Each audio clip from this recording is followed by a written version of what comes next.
Okay, for question 8, for each equation below, find y if x equals 2. So they're telling us to substitute 2 in for x, right? So that's what I'm going to do.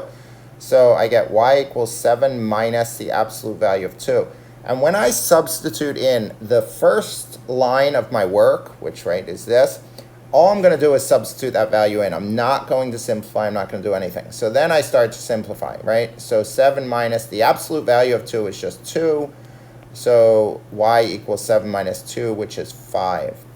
Okay, for b, I'm gonna substitute in the 2, right? 2 squared minus 1. So y equals 2 squared is 4 minus 1. Y equals 3.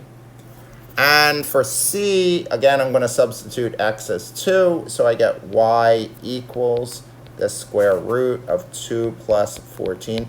I know it's tempting in that first line to just combine the 2 and the 14 in your head and get 16. But whenever you're substituting in values, the first line of work should just substitute in values. Okay, so now I substitute. 2 plus 14 is 16, and the positive square root of 16 is 4.